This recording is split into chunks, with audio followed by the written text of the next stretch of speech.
It's 3 a.m. Darkness wraps around me, and my thoughts are a chaotic storm that won't let me rest. I get out of bed, feeling a strange need to go out, to do something. An inexplicable force consumes me, pushing me out of my apartment. Walking through the empty streets, my footsteps echo in the lonely quiet of the city. Suddenly, I see a homeless man. His staggering figure draws me in, and without knowing why, I call out to him. I offer him a piece of my jacket, my shield against the cold. He looks at me cautiously, but doesn't hesitate to accept it. His face holds stories, like faces that never forget. What happened next is so repulsive, I still can't understand it. I hit him, again and again, as if that rage was the only way to release what's inside me. I saw the fear in his eyes, and the sound of his screams lingers in the air. The darkness of my actions surrounds me, and I feel the beast inside me awaken. What makes me a monster isn't just what I did, but what I feel when I do it. It's a strange, liberating, yet empty sensation. I believe in every person. There are two personalities, one that follows the rules, that seeks peace and harmony within what society expects, and another that rebels against everything, that finds no comfort in morality and wants to destroy, to know the forbidden, to do what is not allowed. And today, it seems the other side won. The monster. This is my journal. This is my monster. And if there's anything that terrifies me more than what I've done, it's knowing that somewhere inside me, that darkness has always been there. That monster that cannot be silenced, that cannot be ignored. This is my confession. I am here, about to face the electric chair. In this final moment, I wonder if I can find some way to repent. If this monster has any vestige of humanity that can be redeemed. Society says my actions are unforgivable, but what about internal redemption? Is there any way for this monster, even at the last hour, to find something that makes it human again? Maybe the answer lies in accepting what we are. Maybe we only understand the light when we have walked too long in the darkness. And although my fate is sealed, what scares me most isn't the end of my life, but not understanding in time how I got here. The air in the cell is dense, heavy with the weight of the irreversible. My hands are cuffed, and the clanking of metal reminds me there's no turning back. The first murder was just the beginning. At first, it all seemed like a dark game, an isolated act, a momentary release. But soon, the feeling of power, the absolute control over another human's life, began to consume me. The adrenaline of the first time, the face of my victim crumbling, his life extinguishing like a candle in the wind. That image wouldn't leave me alone. In fact, it became an obsession. That's when the patterns started to form in my mind, like a macabre dance only I knew how to perform. At first, my victims were lonely people, those whose disappearance might go unnoticed, the outcasts of society, those who wandered the night without a clear direction.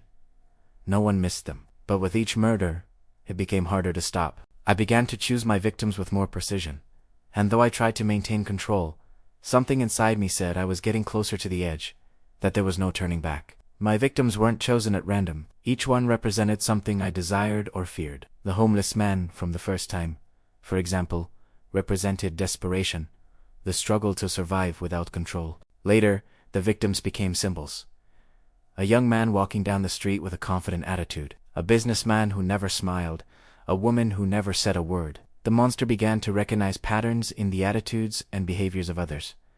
Those who felt powerful, those who reminded me of myself, or those who made me uncomfortable with emotions so foreign to my world of despair. Each murder was meticulously planned, but also driven by a need to feel control, to know that I could destroy whatever I wanted, whenever I wanted. And when the city lights went out and the streets became deserted, I was the predator, and the shadows wrapped around me as my only ally. But with every life I snuffed out, the monster's shadow grew longer, and deep down, I knew it wouldn't be long before someone discovered me. My story didn't begin in darkness. In fact, when I was a child, there were moments of light, moments when I laughed, played, and experienced the small joys every child should have. But, like everything in life, the darkness began to seep in, slowly but surely, like a poison spreading through the veins, until you can no longer see the cure. I was born into a home where violence wasn't an unexpected visitor. It was part of the furniture, like the table we ate at, like the walls crumbling from dampness.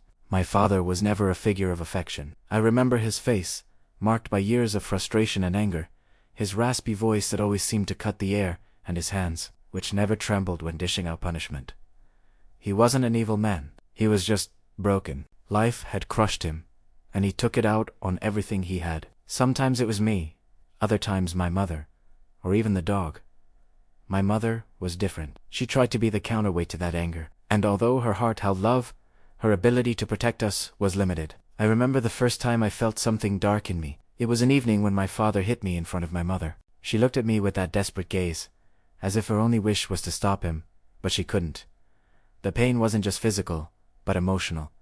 Something inside me broke that night. It was a child, but that child stopped believing in the goodness of people, in the idea that the world was fair. I swore to myself, one day I would be the one in control. One day I would be the one who caused fear. Looking back, everything I am, everything I've done, is rooted in one thing: pain. The pain of growing up in a broken home.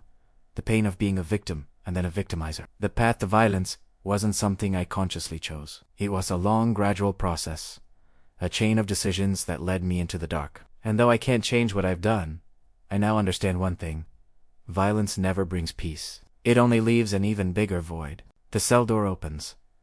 A guard motions for me to get up. The moment is near, and all that's left is my final confession. This story, my story, is not just about a monster. It's also about a man who, for a brief moment, dares to dream of being something more.